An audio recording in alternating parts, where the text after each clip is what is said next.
right. Well, welcome everyone. Thank you so much for joining us tonight. I want to welcome you all on behalf of APTA Oncology's Student and New Professional Subcommittee. This is the third of our town hall series, and if you did miss the first two, please feel free to look back at our website, which I will post in the chat after this. We have recordings as well as the PowerPoint slides from the last two, so I highly recommend that as well. But tonight's guest presenter is very near and dear to me, as well as the rest of the Student and New Professionals Subcommittee.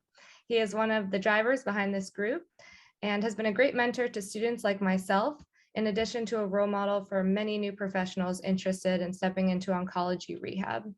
In addition to his practice as a licensed physical therapist, he is also a certified lymphedema therapist.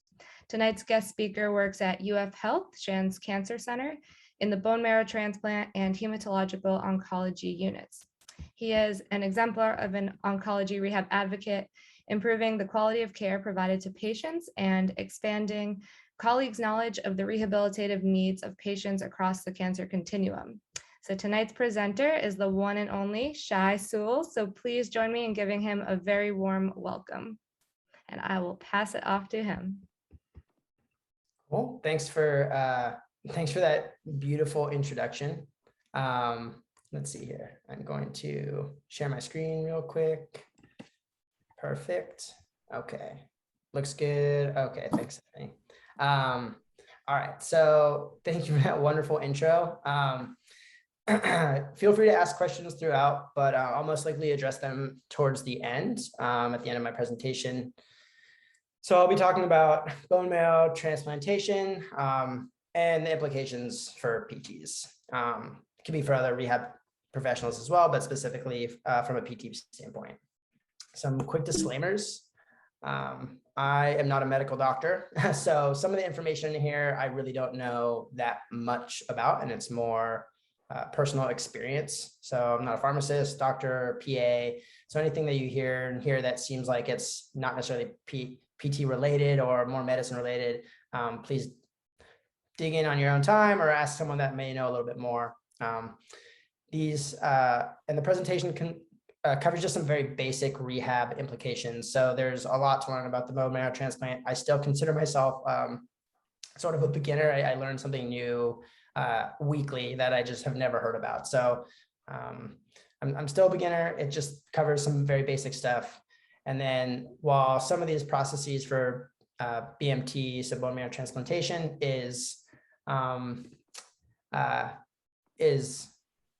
that covers for children as well, this is primarily just for adults. All right, so the basics. This is a crazy slide. We don't need to know anything about this slide other than if you look towards sort of the bottom, we'll know that the blood stem cell really proliferates into red blood cells, platelets, and white cells. So you sort of just have to remember that people who come in for blood transplants or bone marrow transplants, if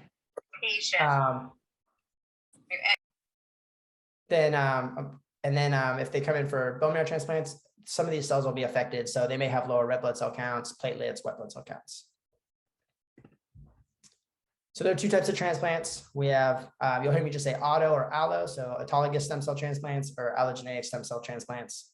So auto transplants are cells that come from the recipient's own body. So they'll take their own cells and they'll get reinfused into that same person. And allogeneic stem cell transplants will come from somebody else, a donor, and then be transplanted into that patient. Really what you need to know here, I think that the big takeaway from where the transplant comes from, if you see anything like a matched unrelated donor or matched related donor, haploidentical, cord blood, etc., what you need to know is that it's going to be an allogeneic stem cell transplant. I think that's the biggest takeaway. There's so much that goes into this, so much more than you could ever imagine in terms of genetics and just chemistry and biology and stuff that we'll never be able to, unless you go in that route and go back to medical school, we'll never know. So just take into account that there are two types of transplants. This is just a big list of different transplants, different diagnoses and who gets those transplants, which diagnoses gets which transplants. I'm going to talk about specifically multiple myeloma and acute myeloid leukemia, since that's what I see primarily. I do sometimes see some lymphoma patients and aplastic anemia patients, but I think specifically from the cancer diagnoses I see, I'll talk specifically about multiple myeloma and acute myeloid leukemia. Remember that if there's an auto transplant or allo transplant, while the diagnosis does matter, at the end of the day, knowing the difference between those two is really crucial. So just sort of a quick glance and overview. This sort of just gives you a look into how rare these cancers really are. So AML is only 1.1 of all cancer cases, and multiple myeloma is just under 2%. So pretty small percentage of all cancer diagnoses across the country.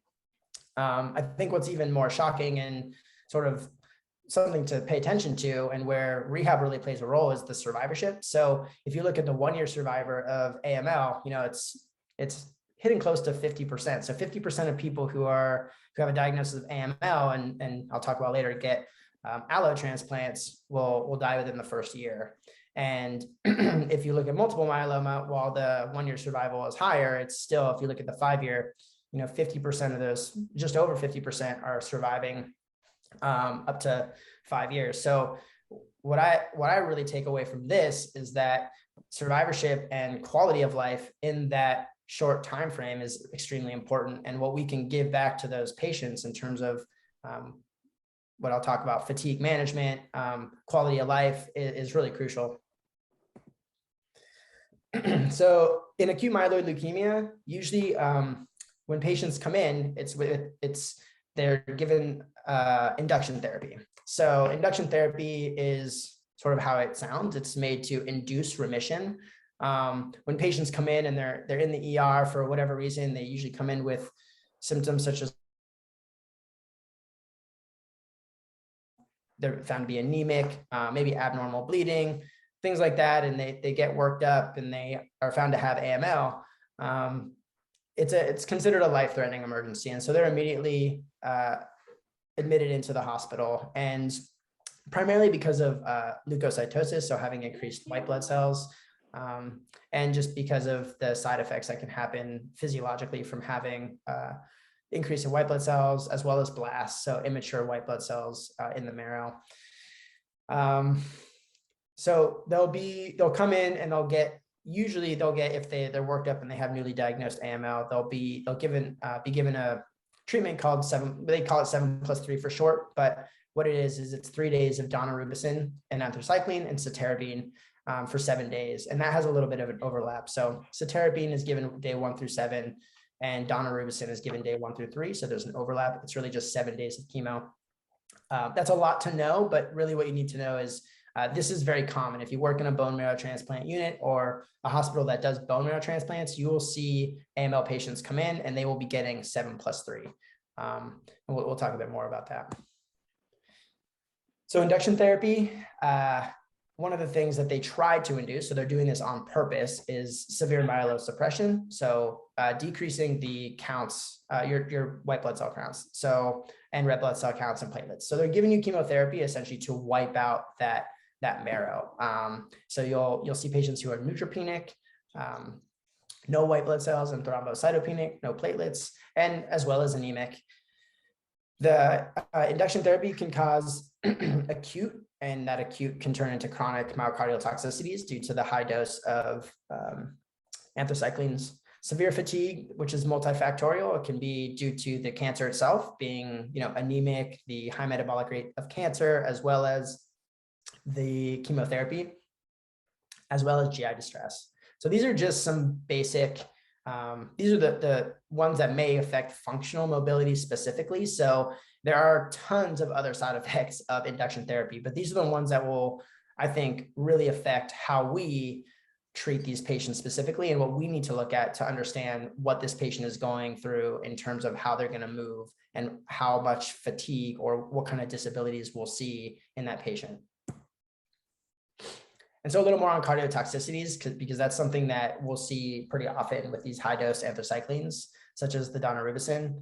So, we need to think that if these patients are having already increased fatigue and they're having decreased ejection fractions, sometimes as low as 15 to 20%, then they're going to have just a higher work rate, right? So if their heart has to work harder and they're anemic, we're just going to see things such as elevated resting heart rate, increased heart rate with low levels of activities, increased fatigue, and any underlying or induced arrhythmias that may come forward because of these anthracyclines. So just pay attention if you do see these patients. Now, these are acute, or sort of cardiotoxicities that we're talking about are acute, but this can be acute on chronic. So they can have an acute heart failure, but that can turn into being chronic depending on comorbidities or age, anything like that. And some things are not necessarily, we can't always predict that, but sometimes with greater age or any underlying arrhythmias, we may just have long-standing cardiotoxicities. So discharge. So, these patients come in, they get diagnosed with leukemia, and they go through this induction therapy. What does that look like? What does induction therapy look like for these patients? So they get chemotherapy for 1 week. Nadir, which is just the term where the point of the white blood cells and platelets have really hit their lowest point. This will oftentimes line up with red blood cells as well. So, you sort of want to look at all those white blood cells, red blood cells, so hemoglobin, hematocrit, and platelets, and all those will be decreased pretty significantly. So that nadir time will come between 10 to 15 days after they've begun induction therapy. So the bone marrow biopsy will be performed about day 14. It can be a little bit later depending on how that patient is reacting to therapies. And why that's important is because if they have not induced remission at that point, then they get a new therapy regimen and they start over. So if they've been there for 15 days or 14 days and they haven't induced remission, then that 30-day clock starts over. So something to consider about how long that person may be in the hospital. So, in this case, if they are reading their bone marrow biopsy at 14 days and they don't induce remission, another 30 days, that's 45 days that they stay in the hospital, oftentimes in an isolation sort of unit. So they may be able to leave their room, but oftentimes they're not able to leave the unit. So we just have to consider that from a psychosocial standpoint. And they'll be there until their counts recover partially. We'll never have those counts recover fully, but they'll recover enough to where white blood cells have started to recover. And that's the big thing that they're starting to look at. So really they're admitted after induction therapy for a minimum of 30 days. So we'll talk a little more about stem cell transplant. The induction therapy is pretty specific to acute myeloid leukemia. So the multiple myeloma patients don't necessarily see the same type of induction. It's not as acute or life-threatening of a diagnosis as the AML is. So that's the majority of leukemia patients will hope for, because that is the true way to really get them into remission. So we're talking a little bit about length of stay, right? So 45 days, 30 days for induction can be much longer, right? And so this is for auto versus allo transplant. And we're looking at sort of the length of hospitalization for an allogeneic transplant, then that's going to be 29 days, plus or minus 15 days. So that can be another 45-day stay for an allo transplant. And an auto, 22 days, give or take another 10. So about a month. Those are long stays in the hospital. The national average, just for to compare, is 5 or 6 days. And that can be something like a stroke where you may be there for over a week, or a trauma where you may be there for 10 days, same as like liver transplant, kidney transplants might be there much longer, but also like orthos, which may be there for 24 hours. So just the national average is 5 to 6 days. But if we look at the autos and allos, they're going to be in the hospital for 20, let's just say 22 to 30 days, right? That's a long time to be there. And again, this is they're somewhat isolated because they have to stay on their unit. So we need to consider not only function, but what function or what exercise might do psychosocially, and also how mobility may improve that, even though they need to stay on the unit, how that just may improve their overall their attitude, their possibly anxiety, their depression. So we need to think about that. I highlighted neutropenia as well, because that's when they're going to hit their lowest point in terms of white blood cells. So we look at the difference between allos and autos. And just to clarify again, auto transplants will be primarily for multiple myeloma patients, and allos are for the acute myeloid leukemia patients. The duration of neutropenia is when they're feeling at their worst. Now, it doesn't always line up like that, but it's pretty significant, or pretty clinically, I've seen, after white blood cells reach 0, that's when they're feeling their absolute worst. They may be feeling bad before then, but that's when they're feeling their absolute worst. So if you think about neutropenia 2 weeks versus 10 days, that's a pretty good difference, 4 or 5 days difference, that they're feeling significantly worse, and may be more likely to stay in bed or in their rooms, in a chair, and less mobile. So in terms of autos, again, multiple myeloma patients. So what we want to think about with auto patients, the big thing that you want to keep in the back of your mind are pathological fractures. And then I'll go more into this a little bit later, but what you want to think about is, and most of these you'll see either in the vertebrae, or you'll see them in long bones. So anything anywhere from like the femur, the humerus. I've seen pelvic pathological.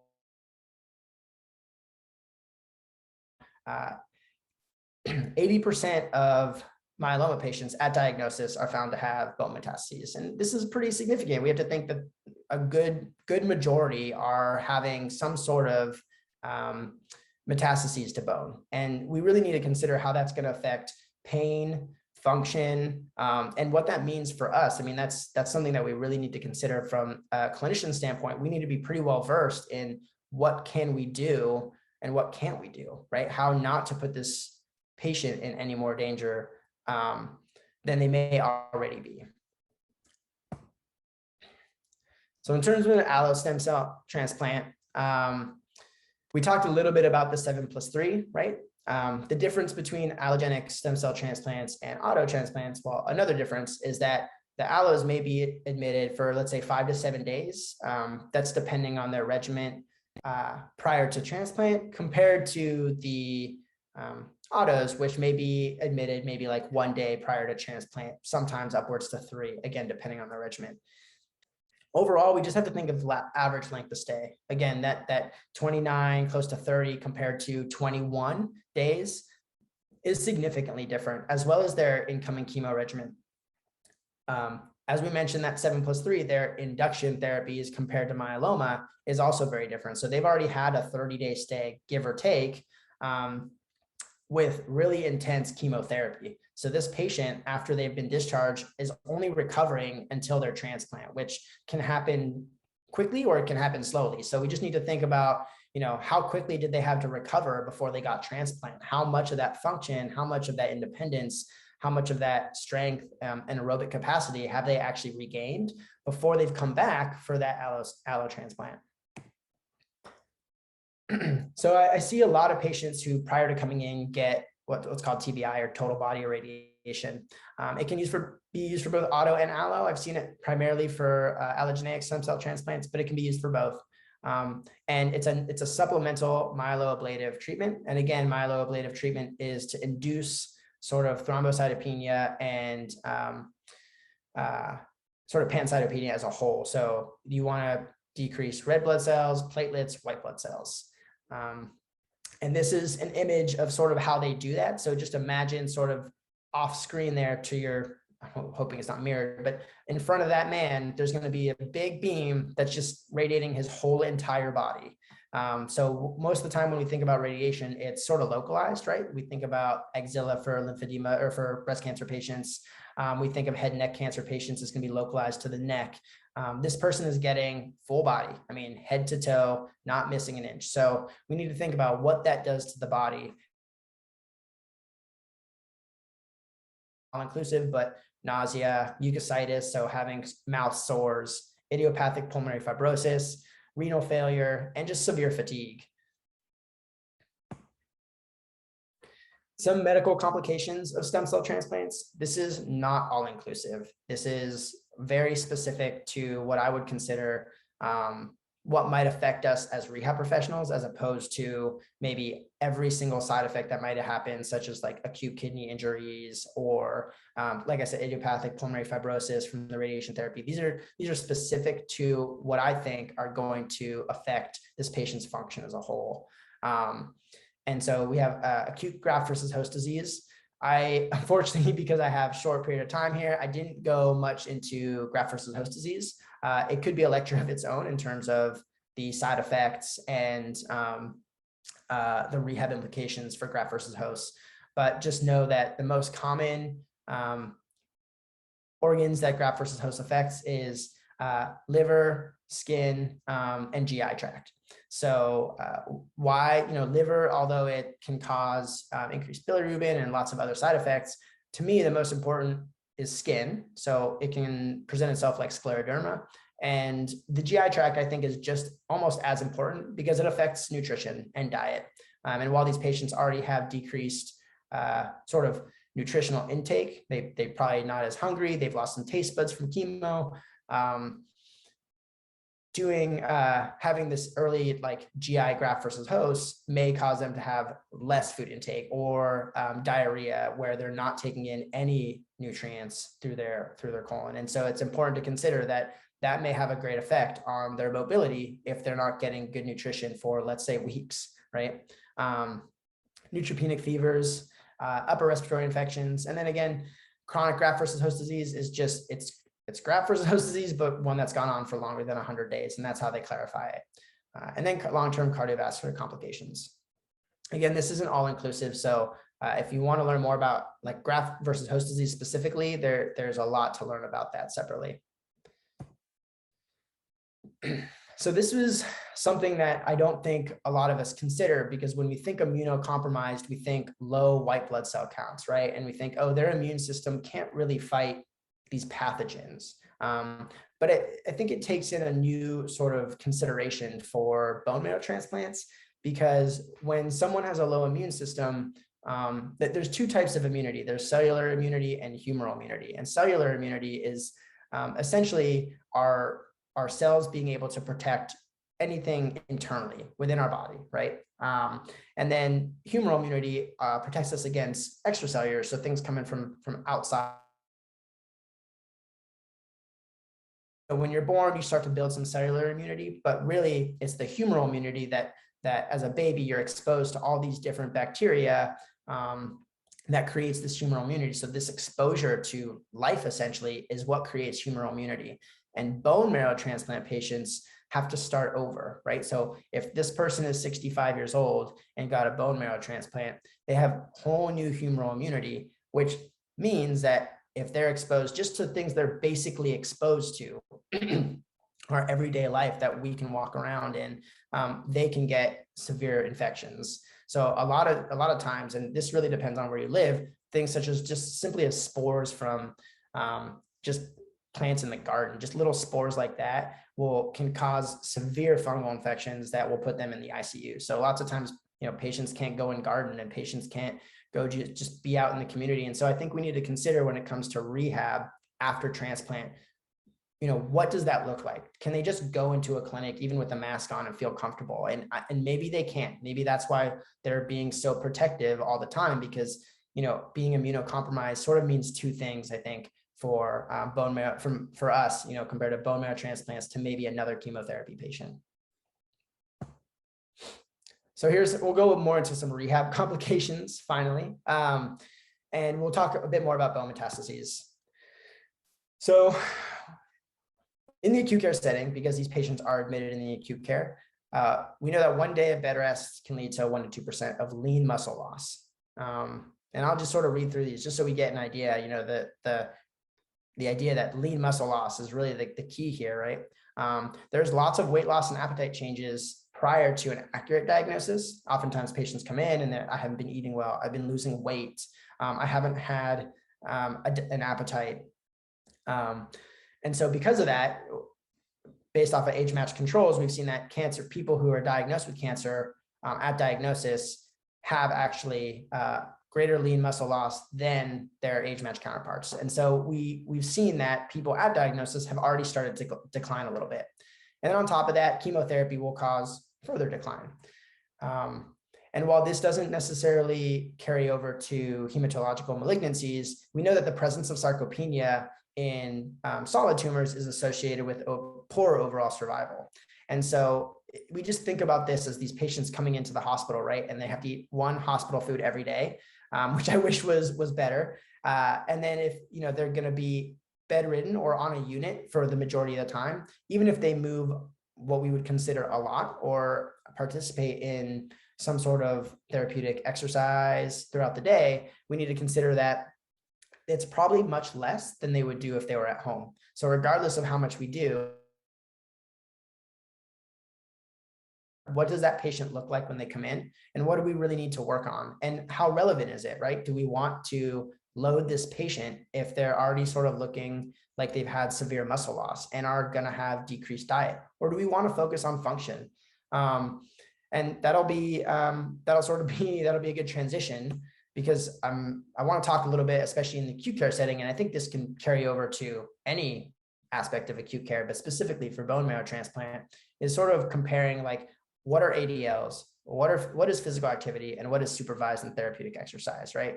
So a lot of like lab values and maybe what doctors and nurses think that we do, they may consider that exercise, right? And we really want to distinguish between those three, because from just some quick definitions here, but ADLs are essential and routine tasks, right? So we need to be able to get up out of bed, we need to be able to go brush our teeth, wash our face, go to the bathroom, take a shower, be able to hold bowel bladder, control bowel bladder. So those are just simple ADLs, and we need to really consider, is that different than physical activity? Yeah, absolutely. And physical activity can be occupational. So there may be some carryover, or some household activities. There may be a little bit of carryover from walking from point A to point B, doing some task for 20, 30 minutes, etc. But physical activity requires maybe a little more energy expenditure, maybe for a longer period of time, right?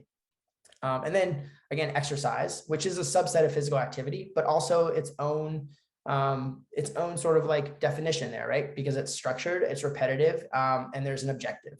So I think, we need to really consider, what are the different things that we are prescribing here, right? Are we prescribing goals specific to accomplishing ADLs?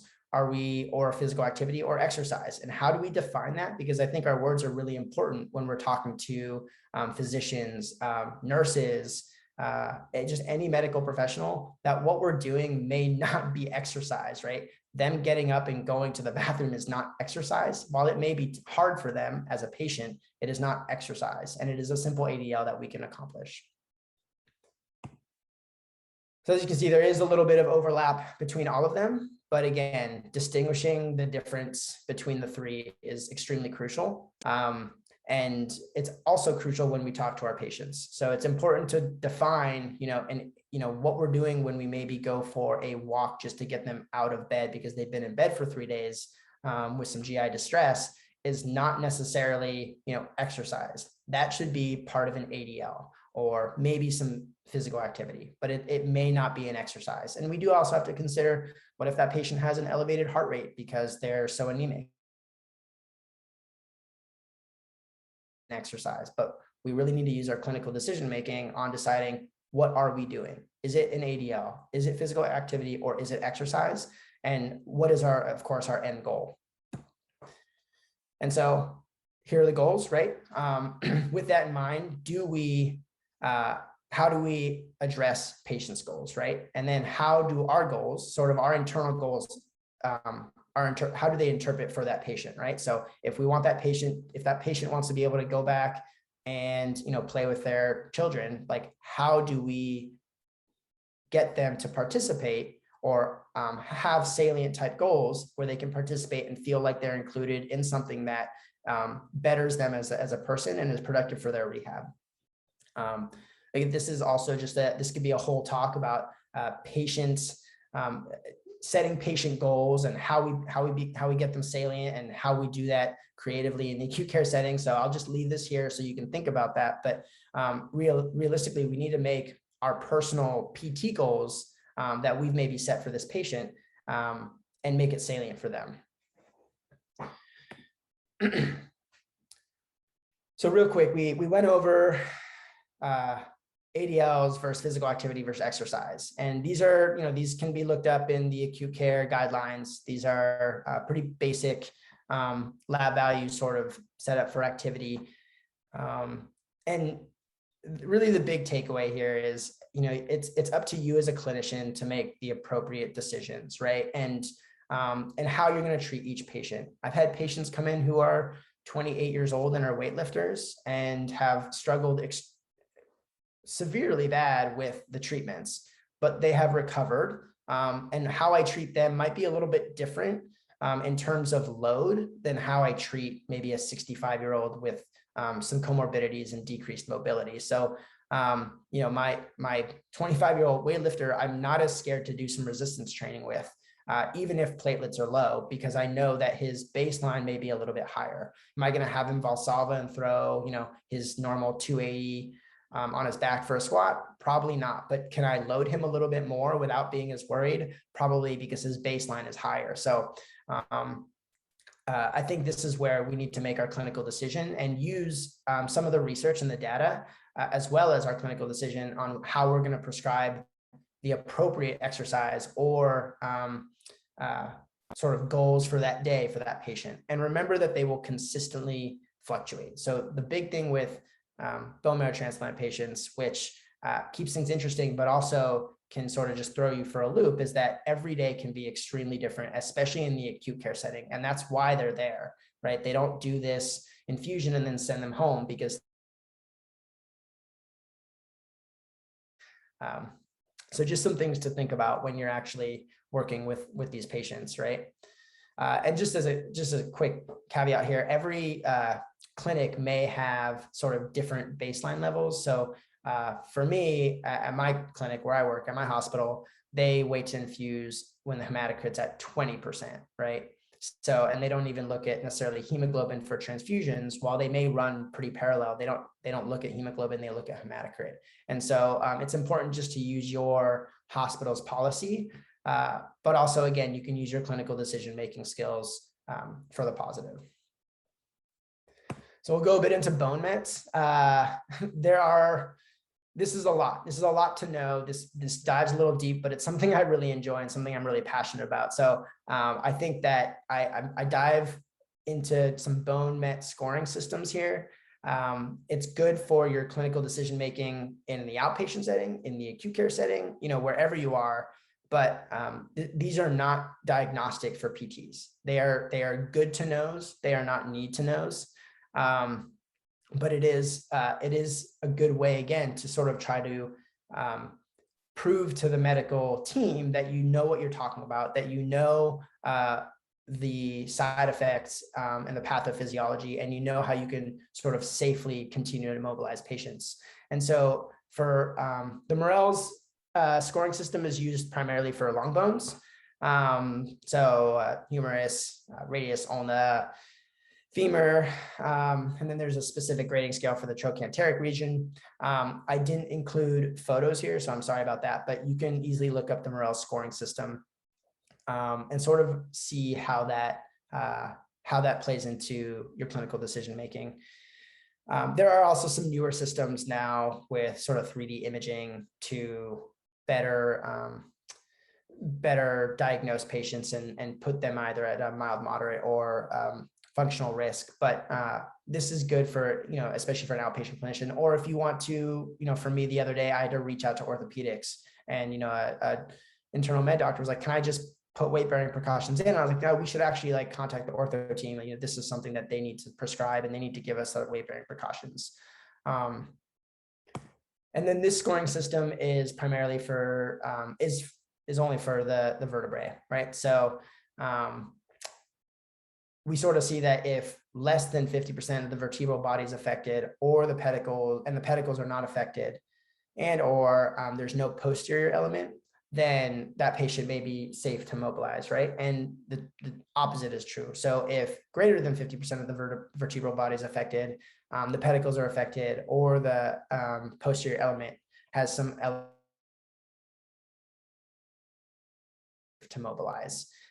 Just some things to consider. We may not always have imaging. If you work in the acute setting, hopefully you do. But if you're working in the outpatient setting, you may not have imaging, but it's good to know, again, that these are precautions.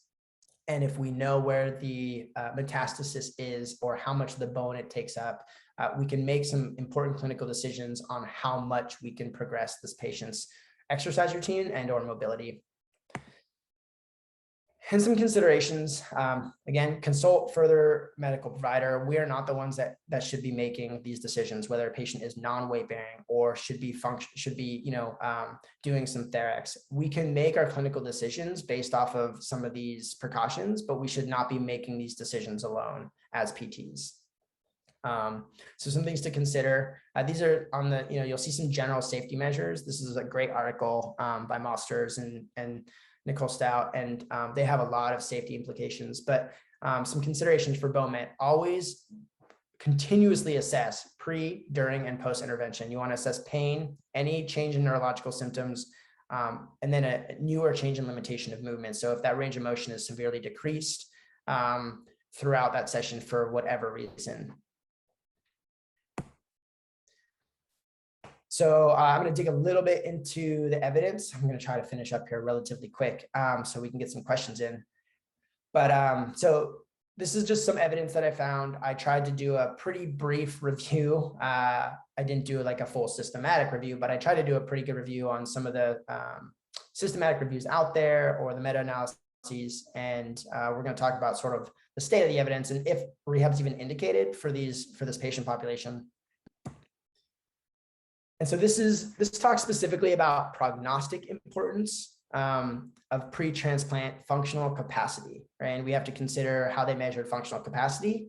And this is for after allo transplant specifically. So most likely it's going to be a leukemia patient. They included some other diagnoses as well, but the primary were leukemia patients. Their functional capacity was measured using 6-minute walk. That's distance, even though it's a 6-minute walk test. This is a 6-minute walk distance.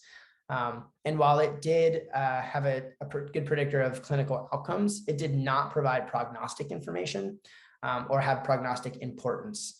And so I think the real takeaway here, because the first time I read this article, it sort of made me fume inside a little bit, because I'm like, well, we do the 6-minute walk, and I have seen the importance of how well patients do when they do well on the 6-minute walk compared to when they don't do well. And just subjectively, their length of stays are longer as well. But this is prognostic importance, specifically, I think, for survival. So have bone marrow toxicities, where cells such as white blood cells, red blood cells, and platelets sort of it's the production driver there in the cells, will function really create better survival. We know in some solid tumors that exercise can actually decrease some of that tumor burden, but in hematological malignancies, that may not have as well as an effect. And I think that some people may argue that, and there may be some research out there for that, but it's not strong enough yet. So this article strictly talks about prognostics as in survival in the 6-minute walk distance. So cardiovascular toxicity. So we know that we don't know, in this first article on the left here is from 2018. And we don't really know the mechanism of exercise and how it prevents cardiovascular toxicity.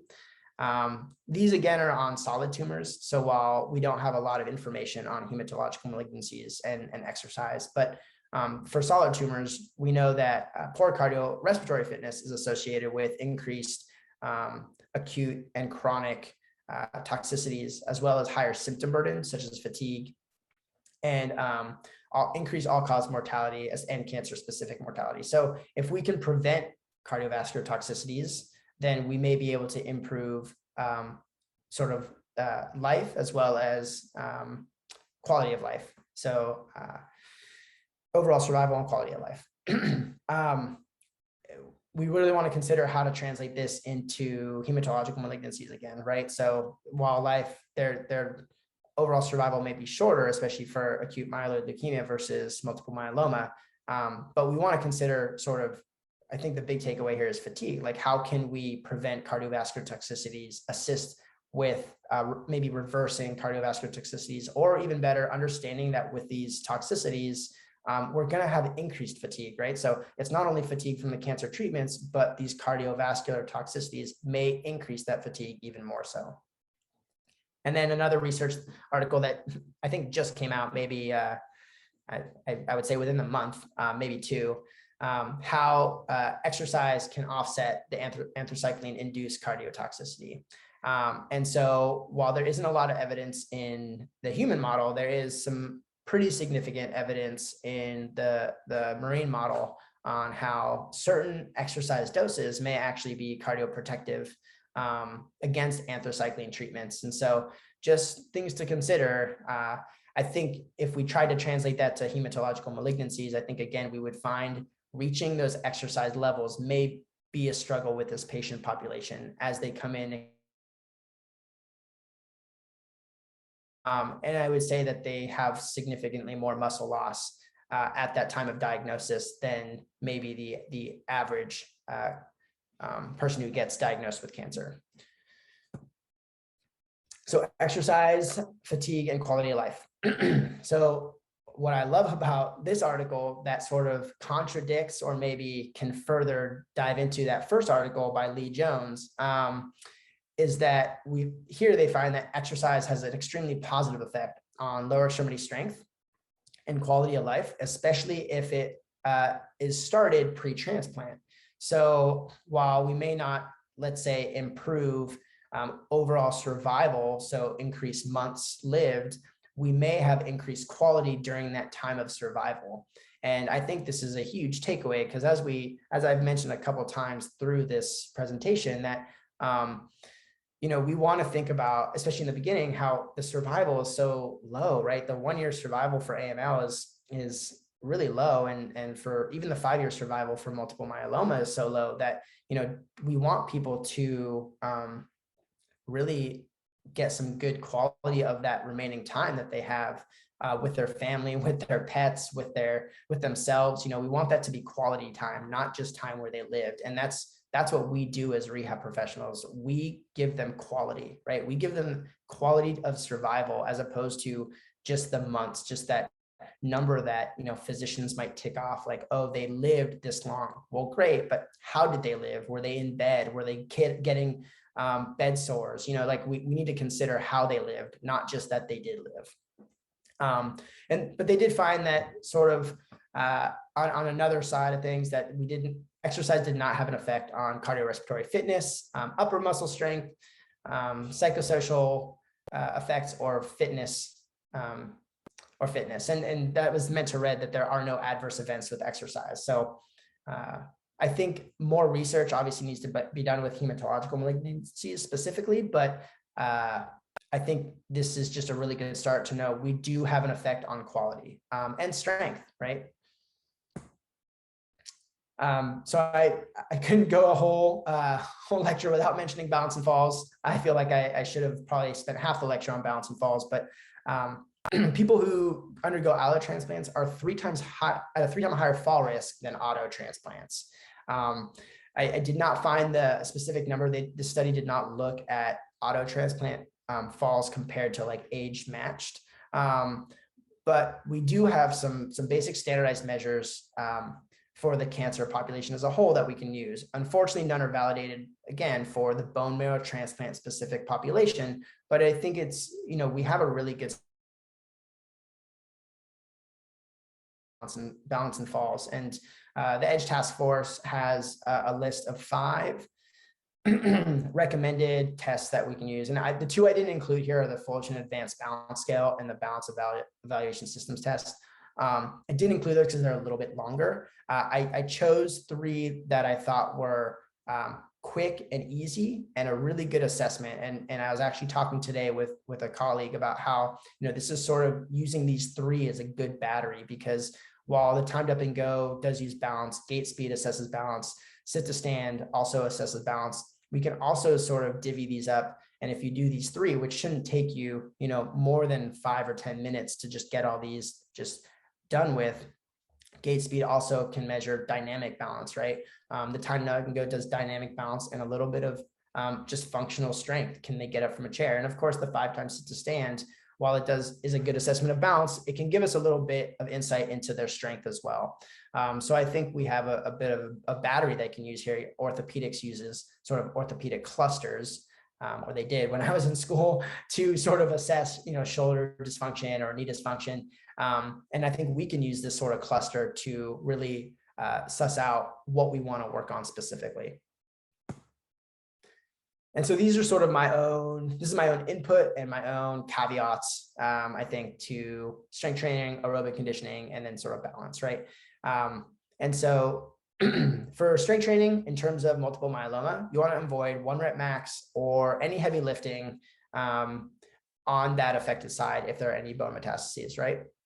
For those with low platelet counts, again, avoid 1 rep max. And that this can transfer over. While I work in the acute setting, it can easily transfer over into the outpatient setting. And I know that Elise, she was here, she had a multiple myeloma patient as well. And so knowing whether that patient has a history of metastases and what that status of the metastases are is really important for, how we want to test that patient. We want to consider the patient goals, right? Strength, hypertrophy, endurance training. What does that look like? By endurance training, I mean like sort of strength endurance. So how do we want to assess those? And for me, over time, you have to find the patients where 3x10 or 3x12 may be the best prescription you have for them, because maybe that's the only thing they're going to do. But maybe you have some patients that want to work on strength, and maybe you got to build the resistance up a bit or find some sort of way to adjust their training so that, maybe they're working on strength more than just, the typical 3x12, for instance, or 3x15. So you just really want to consider what you're training with this population and how is that addressing their goals specifically. And then teaching them how to modify when they are acutely ill and at their lowest point. This patient may look completely different 3 months down the line. How do we want to teach them to measure their own training load and be able to adjust it when they're at home? So I use the equivalent of the Borg or RPE, and in strength training, it would be repetitions in reserve, right? That's a really easy way to say how much more did you have in the tank, and that may come with some time. Patients may not really know how much they have in the tank until they really hit that end. And so you may need to walk that patient through, well, how many more repetitions could you do before you're tired? And, if that answer is 3 or 4, maybe they've hit that RPE of the equivalent of 6, right? And so we sort of want to keep them. I tell my patients, don't go above a 6 because of just like your overall counts, and you don't want to really be straining or performing the Valsalva. So we want to really consider those type of things. So I teach patients repetitions in reserve. In terms of aerobic conditioning, ACSM has a great sort of a great handout out there for all clinicians on how we should be integrating aerobic conditioning and how much we need to do. You need to adjust this for the stem cell transplant population. In the acute stages and when they're severely anemic, you may need to break that up into 3 10-minute sessions, right? And lastly, you may want to think about how to adapt this at home. I live in Florida, North Central Florida. It is humid and hot through most of the summer, and these patients cannot endure exercise outside. How do we adjust their home exercise program to where they can participate and not feel like it's a burden? When I tell my patients they have to go for a walk, most of them roll their eyes at me, and I say, well, if you can't go for a walk outside, you may need to do laps at home. You may need to do marches. Do you have steps? Can you sort of do a step test, which adds a bit of a strength component? So you need to be able to adjust these guidelines and not just say walk for 30 minutes a day. That may not be the best thing for your patient. And there are other, obviously, tons of social issues that come with that as well, depending on where patients live. Again, I have some patients who live on farms, and maybe they're a fall risk, and so I don't want them walking in their backyard necessarily. So you just need to consider social issues as well when you're prescribing these aerobic exercise sort of home exercise programs. And then lastly, balance and falls. I think from the acute care setting perspective, they need continuous reassessment because 2 days ago, I had a patient who was independent with ambulation. Gait speed, I would say, was okay, moderate, not great, not terrible. No loss of balance, independent, fell yesterday. And fell at night. So things that were possibly avoidable, but fell at night. And these are things that we need to continuously address, reassess. And this sort of, I made this slide a month ago again, right? So we need to address fear of falling. How do we promote more mobility? When patients are fearful of falling, they move less, and that's the last thing we want. So we need to also address this fear of falling. And so the big picture here, when you look at allo versus auto, so the highlighted, this is a good, just theoretical framework of what happens to patients undergoing transplant as a whole. And then I highlighted what is specific to allergenic transplants. So the graft versus host disease and steroid use. We didn't talk about this a lot, so I apologize, but again, it has sort of, it could be its own talk, its own lecture. So just know that you really want to consider graft versus host disease and steroid use in the allo transplants. And then for auto transplants, you want to, especially for multiple myeloma specifically, bone metastases, okay? And then lastly, some takeaways. I'll just cruise through these. So I'm still learning. I'm 3 years out, and I feel like I learn every day, and I'm trying to grow all the time. So we underutilize PA and exercise. You know, we oftentimes say exercise is, you know, 2 laps around a unit, so 600 feet or 700 feet in my unit's case. Is that truly exercise? Is that physical activity? Is that an ADL? So we need to consider what that really is for that patient. We also have to consider that timing within bone marrow transplantation, what that looks like. So yes, maybe that is exercise for that patient when they've hit their nadir. So when they have no white blood cell counts, when they have their platelets are at 11,000 and their hemoglobin's, you know, teetering between 7 and 8, and hematocrit 20 and 25%, you know, maybe for them, that may feel like exercise. RPE is a great way to assess that. And then demonstrating the benefits of early implementation of a rehab professional, right? It's not just about seeing that patient and then discharging them because they're independent at that time. How do we educate about this cyclical, how these patients look cyclically throughout their transplant? And then lastly, which we don't have here yet, is utilizing telehealth.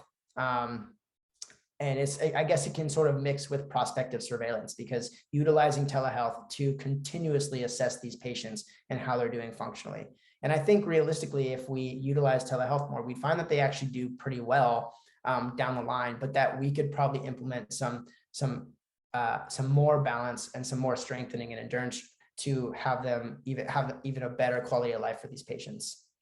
I tried to finish a little early. Thanks. That was everything. And now I'll happily answer some questions. Yes, thank you so much, Shai, for presenting. That was fantastic. I know how hard it is after a full day of work to go on and do a virtual presentation for an hour straight.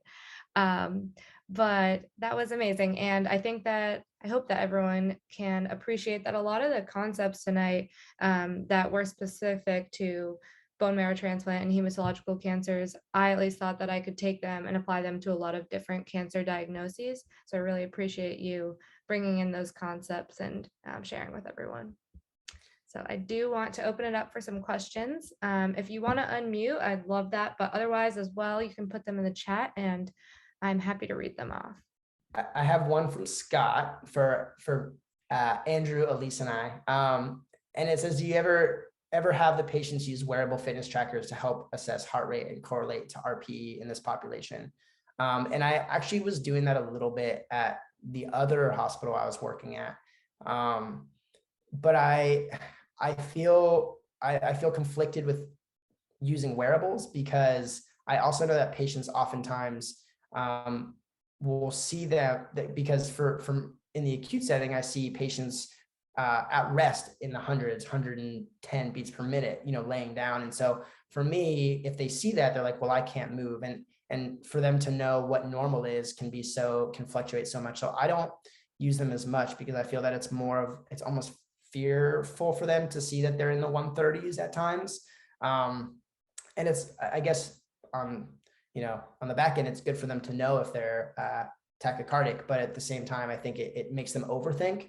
And so I really utilize just strictly RPE and have them try to understand intrinsically, while it doesn't work for everybody, but intrinsically feel what is too much, as opposed to trying to use heart rate as a measurable goal. And I think Andrew and I have talked in the past about sort of using heart rate max as an indicator and using a couple different equations for that. But I've strayed away from that recently and used primarily RPE.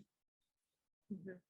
Yeah, I can just pop in here because I got tagged in this. Can y'all hear me okay? Yes. Okay. Well, yeah, kind of along the same lines as Shai, Scott. If my patients are already wearing trackers, like, I feel like Apple Watches are really popular. I feel like Fitbit's kind of seeing a resurgence in my area.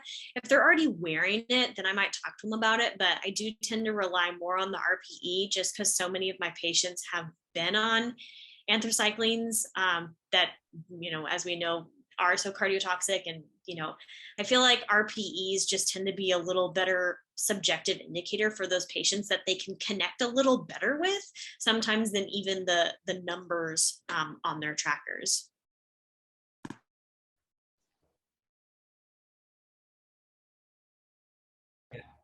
All right.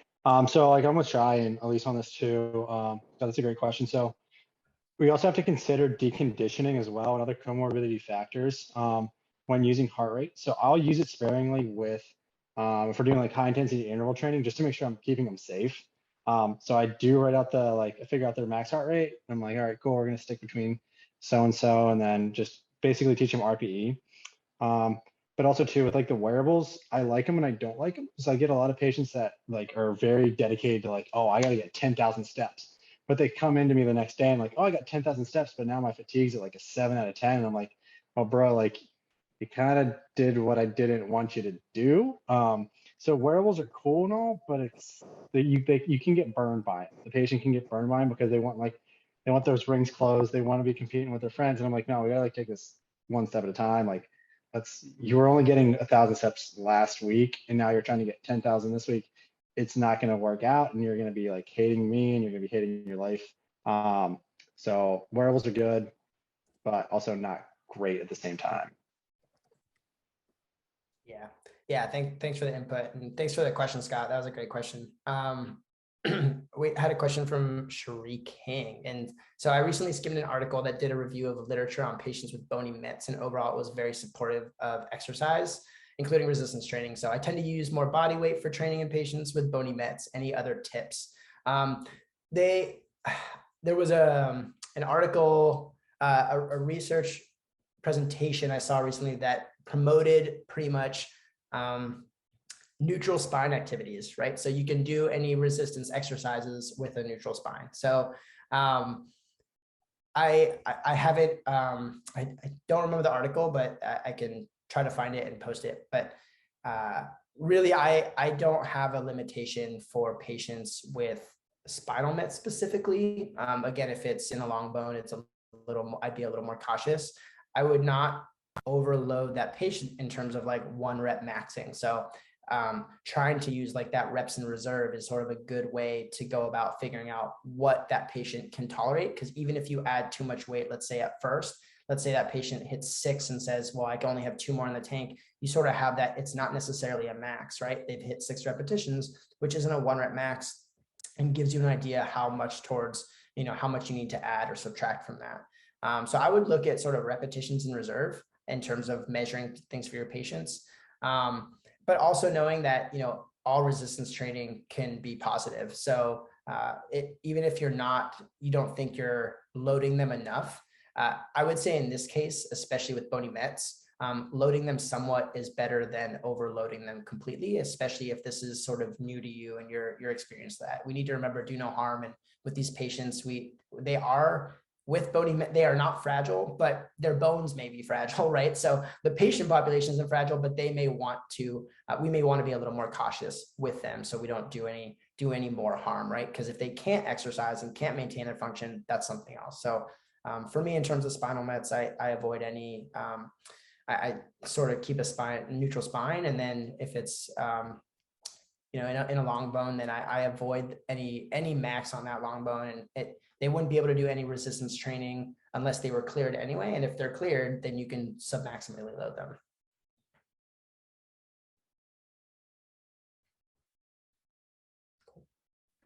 So I have a question, and it's probably going to be opening up a big can of worms. I'm curious to hear how your experience working with these patients, stem cell transplants and stuff, has been affected by COVID recently, especially with maybe new precautions. It is a big can of worms, but I could easily answer this. In our hospital, we have not stopped the transplants. We saw a slight dip last year in the height of it. I think primarily because patients were scared to come to the hospital. It did not stop our transplant service, but it did slow down, I think, the amount of patients who were concerned about coming to the hospital just at all costs because of the risk of picking up COVID. So our transplant service luckily has not been too affected. I think they would think otherwise, but I didn't see too big of a hit over the past year. Yeah, but I will say that, again, patients used to go to the gym after 6 months after transplantations or a year, and now they're not. And so I think from that standpoint, post-transplant, it's, patients aren't buying weight, gym equipment for home. So trying to figure out ways, again, to, especially in my area, and again, the social aspect is big, like what can they do, and a big thing is people here like to garden also. So that's their physical activity. And I would say that they're not allowed to be in the garden. And so they're not allowed to be around all these spores. And so for them, that's a big one. So finding things that they enjoy that constitutes as physical activity or exercise is really tough. Yeah.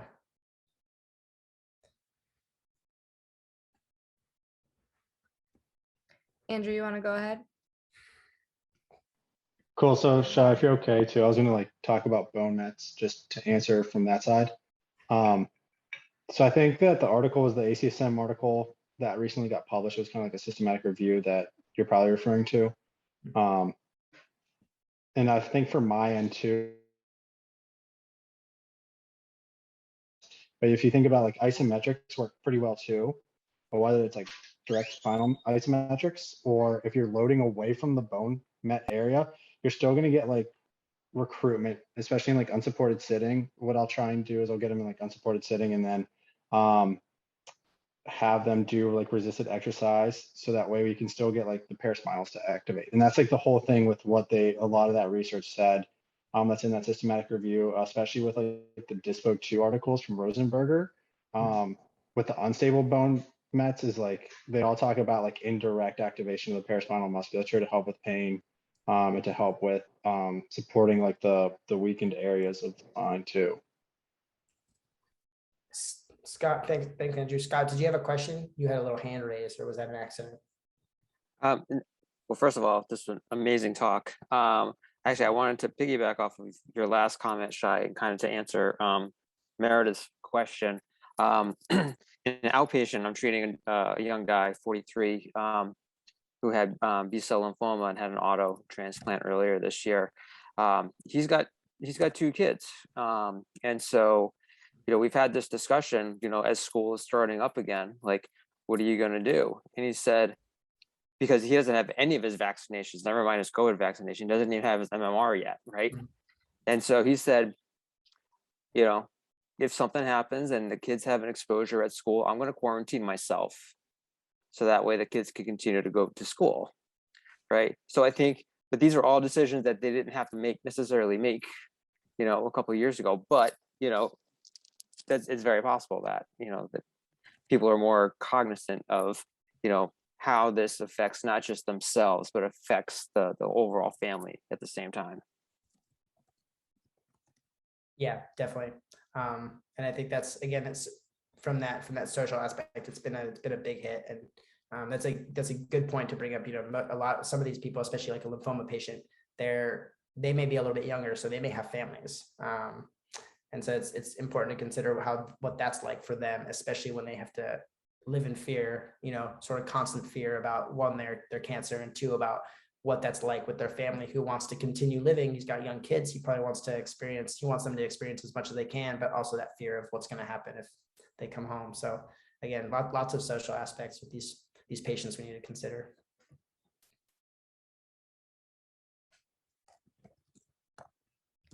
This might be a little bit more of a foundational question. I haven't had a lot of exposure on this topic.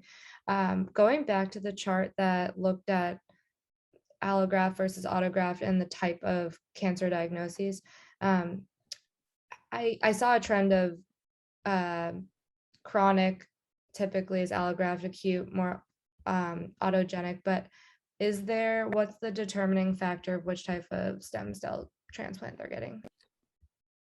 Yeah, that's a good question. And that's something I think you would have to ask your pharmacist, because in reality, it has to do with what they call like their cytogenetics. So essentially they'll take some blood to get some basic initial genetics from them, but to get more in-depth genetics usually takes a couple days to a week. And so they usually have to wait a little bit until they see what their genetics are. And that is dependent on what kind of chemotherapy or transplant they're going to get. So it really, from a diagnosis standpoint, it's sort of like it depends from a PT perspective. I'm sure.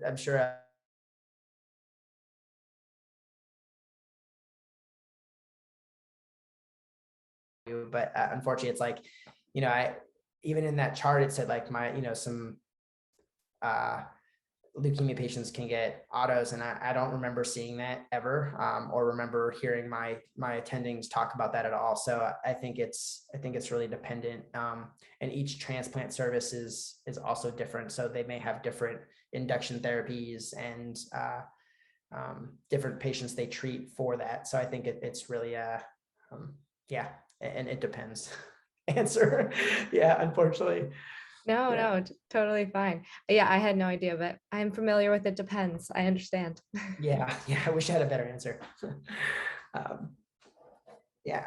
So I'm gonna send Steph some article links as well, so that you can easily access them, so she can put them in the YouTube chat. So if anybody wants to do that, I've also, at the end of my I can include my email as well, and Steph can maybe send that out. So if anyone has any questions specifically to BMT, I'm also on just a general acute onc floor. So if people have questions or want to learn a little bit more, I have tons of resources, and always happy to just do a quick chit chat if people have some questions. So thanks for coming so late on a Wednesday.